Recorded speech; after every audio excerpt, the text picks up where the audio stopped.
नमस्कार दोस्तों, स्वागत है आप सभी का आपके अपने यूट्यूब चैनल और नेक्स्ट एग्ज़ाम में। तो दोस्तों आज है आपकी 23 अगस्त और जो आज प्रलय हुआ है बारिश के चलते, मतलब हर एक जगह जगह से न्यूज़ आ रही है।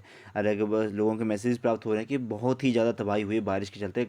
थंडरिंग और लाइटनिंग इतनी ज़्यादा हुई है रात को, जो कि अपने जीवन काल में लोगों ने नहीं देखी थी। ओके, तो चलिए आज का इस करंट अफेयर क्लास को हम स्टार्ट करते हैं। आज का हमारा पहला प्रश्न है कि राक्षस या फिर डेमोन कण पार्टिकल का अस्तित्व की पुष्टि कब किसके द्वारा करी गई। तो भाई ये डेमोन कण होते हैं राक्षस, ऐसा नहीं कि राक्षस ही मिल गए इनको, पर हाँ कुछ ऐसे क्राइटेरिया होते हैं, क्योंकि साइंस कभी किसी राक्षस को वगैरह को नहीं मानती है।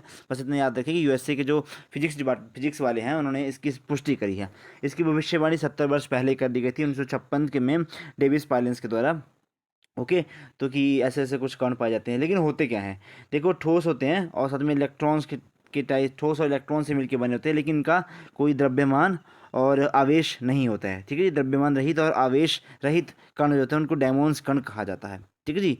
नेक्स्ट हमारे पास चलो, इलेक्ट्रॉन की खोज किसके द्वारा करी गई थी। अभी स्ट्रैटेजिक है, ये तो कभी बदलेगा नहीं और ये क्वेश्चन हमेशा पूछा जाता है। तो जे जे थॉमसन ने जो प्लम पुडिंग मॉडल था, प्लम पुडिंग क्या होती है, खाइए पुडिंग कभी। ओके, या फिर आपका वाटरमेलन वाला। ठीक है जी, इस तरह से प्लम पुडिंग मॉडल या फिर वाटरमेलन मॉडल, इसके द्वारा जे जे थॉमसन के द्वारा इलेक्ट्रॉन की खोज करी गई थी। न्यूट्रॉन की खोज जेम्स चैडविक के द्वारा करी गई थी। परमाणु सिद्धांत का प्रतिपादन जो है वो डाल्टन ने के द्वारा करा गया था।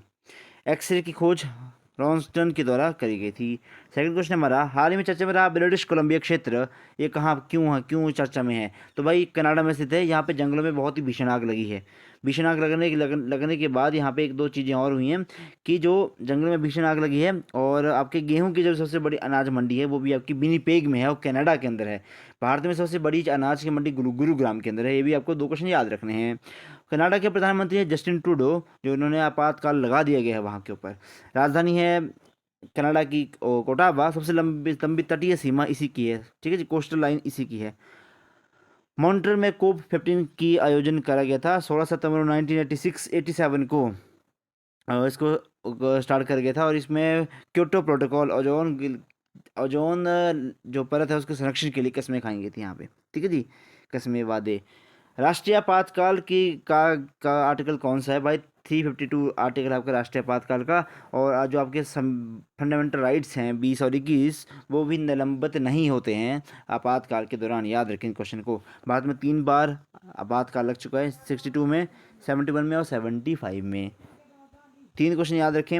वित्तीय आपातकाल फाइनेंशियल इमरजेंसी 360 आर्टिकल है, लेकिन आज तक भारत में एक बार भी नहीं लगा है। आपातकाल में मौलिक अधिकारों पर प्रभाव, ये जर्मनी के बाइमर सिद्धांत के से हमें लिया गया था, हमने ये वाला। ठीक है, और उन्होंने किसी और से चुराया था ये।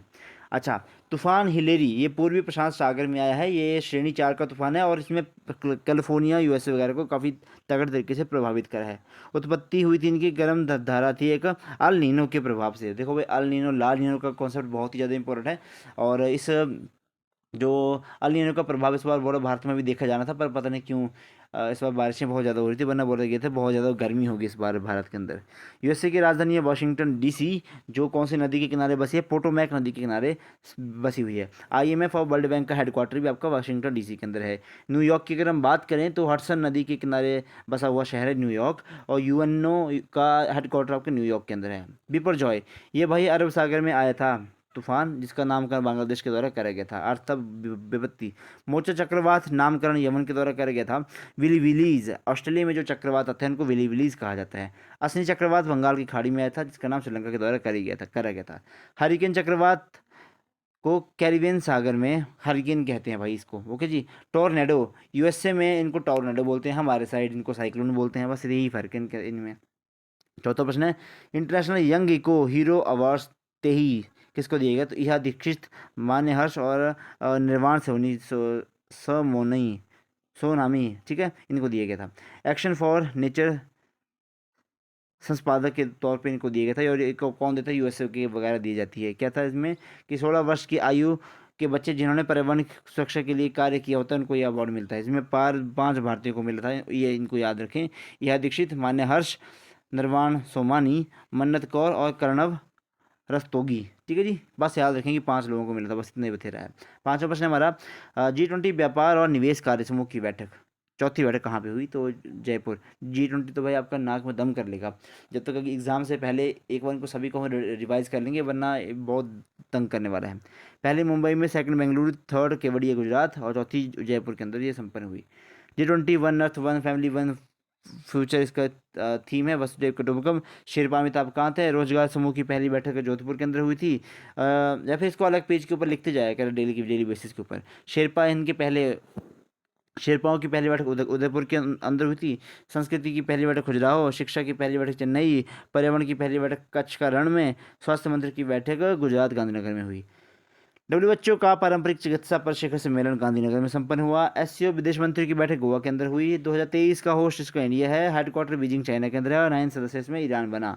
राष्ट्रमंडल संसदीय संघ की भारत में बैठक उदयपुर के अंदर हुई। शुभंकर इसका क्या था? शुभारंभ इसका किसके द्वारा करा गया? तो ओम बिरला के द्वारा करा गया। छठा प्रश्न हमारा, Bharat petroleum corporation limited BPCL के ब्रांड एम्बेसडर राहुल द्रविड़ जी को बनाया गया और ये भारत की महारत्न कंपनी है।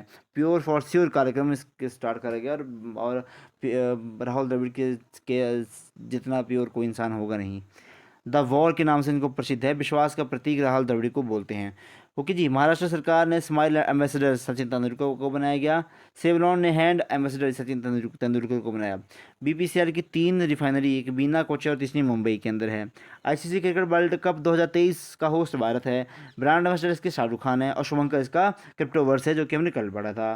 पेप्सिको इंडिया के ब्रांड एम्बेसडर हैं रणवीर सिंह। यूनिसेफ इंडिया के हैं आपकी आयुष्मान खुराना।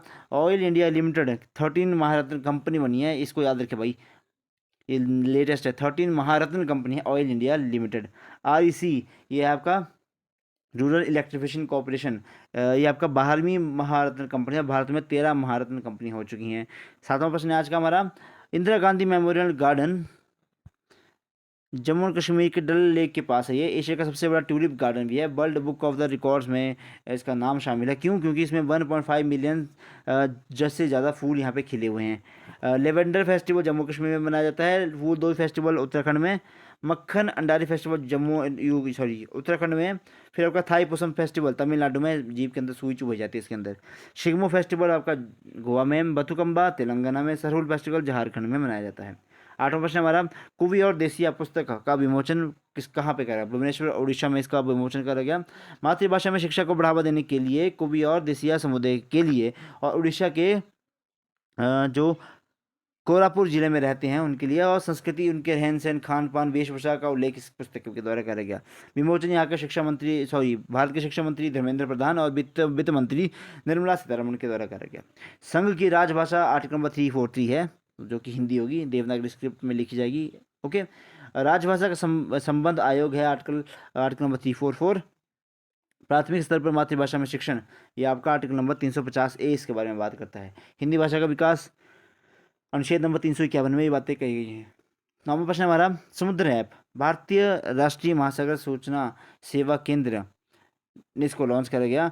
नाविक मछुआरों के लिए है ये भाई, नाविक प्लस मछुआरों के लिए, मतलब कि कहाँ पे तूफान आएगा, किस डायरेक्शन में जाना है, कहीं आप इंटरनेशनल जो हमारा वाटर जोन से बाहर न चले जाएं, इन सब के लिए। हेडक्वार्टर है इनका हैदराबाद के अंदर। पृथ्वी विज्ञान मंत्रालय के अधीन आता है और 1992 में इसकी स्थापना करी गई थी। सुनामी, लहर, तूफान सब की ये मतलब रियल टाइम पे आपको बता देगा। फ्लड वॉच ऐप है आपका, केंद्रीय जल आयोग ने इसको लॉन्च करा है। उद्गम ऐप है आपका, आरबीएल ने इसको लॉन्च करा है लाभकारी धन की पुष्टि के लिए। ठीक है, आरबीएफ ने इसको लॉन्च करा है। समुद्रयान पृथ्वी विज्ञान मंत्रालय ने इसको लॉन्च करा। ये मत्स्यक 6000 व्हीलर्स के दौरान इसके लिए तैयार करा गया कैप्सूल इस तरह का। NVS-01 ये नेविगेशन का सेकंड पीढ़ी का पहला उपग्रह था और GSLV F-12 रॉकेट से के द्वारा इसको लॉन्च करा गया था। भारत का नेविगेशन, जो खुद का नेविगेशन है, जैसे आप वो करते हैं यूज़ GPS, ओके, तो अब भारत का खुद का है नाविक। रूस का नेविगेशन है आपका ग्लासनॉस, GPS USA का है। नाविक रोग, अच्छा नाविक रोग किसको कहते हैं? स्कर्वी रोग को कहते हैं भाई। विटामिन C की कमी से होने वाला ये रोग है, अस्कॉर्बिक अम्ल की कमी हो जाती है। ठीक है जी, तो आप खाते विटामिन C की गोलियाँ, तो ये नाविक रोग कहते हैं उसको। सागर संपर्क ऐप है, ये जहाज रानी मंत्रालय ने इसको लॉन्च करा गया और उसके मंत्री है सर्बानंद सोनोवाल, जहाज रानी मंत्रालय के। समुद्र में नेविगेशन के लिए इसको स्टार्ट करा गया था। लास्ट प्रश्न हमारा आज का, किस भारतीय स्कॉर्पियन सबमरीन ने सबसे लंबे समय तक तैनाती का रिकॉर्ड बनाया है? तो भाई INS बागीर, ये स्कॉर्पियन क्लास की 5 ही पनडुब्बी थी। 6 पनडुब्बी हम तैयार करेंगे इसमें प्रोजेक्ट 75 के तहत फ्रांस के साथ मिलके मझगांव डॉक लिमिटेड में। अच्छा, एक कावेरी, कलवरी, खांडेरी, करंज, बेला, बागीर, बागशीर, ठीक है जी, और साथ में एक बागीर। ये सारी ही बहुत इंपॉर्टेंट भाई, ये सारी है, ये 6 के 6 आपको याद रखनी है। मझगांव प्रोजेक्ट 75 के तहत, ये पिछले साल तो बहुत ही ज़्यादा मतलब चर्चा में रहती है। हर एक मंथ के एक एक मतलब 2-3 महीने के बाद एक एक लॉन्च होती थी, तो क्वेश्चन बन जाता था। INS विक्रांत, ये कोची से भारत का पहला स्वदेशी विमान वाहक पोत है। 2 सितंबर 2022 को इसको लॉन्च करके। क्या है ये, क्या बीमारी है, मतलब इसके ऊपर आपको देखा होगा कि समुद्र के बीच में एक बड़ा सा जहाज होता है, उसके ऊपर आपके जो लैंड कर जाते हैं, रॉकेट क्या बोलते हैं इनको, लड़ाकू विमान भी लैंड कर जाते हैं, तो वही होता है ये। वरुणास्त्र, ये आपकी अभी हैवी वेट टॉर्पीडो है का नाम है, हमने ब्रह्मास्त्र। प्रोजेक्ट 17A का छठा जहाज INS विंध्यगिरी। अच्छा, INS विशाखापट्टनम, INS त्रिकंत, ये भारत के जहाज हैं जो जायद तलवार अभ्यास हो रहा था US से UAE के अंदर, वहाँ पे इनको भेजा गया था। ब्रह्मांड का सबसे पुरानी आकाशगंगा में से एक मेसी की आकाशगंगा है, मिस्री, ठीक है, मैसनी की आकाशगंगा। चलो जी, आज के क्वेश्चन सारे समाप्त हुए। आज बहुत इंपॉर्टेंट प्रश्न थे, जो लल्लन टॉप थे वो बहुत ही ज़्यादा महत्वपूर्ण थे, तो प्लीज़ उनको नोट जरूर किया करें। आपका दिन शुभ रहे, धन्यवाद, जय हिंद जय हिमाचल। प्लीज़ वीडियो को लाइक भी करें,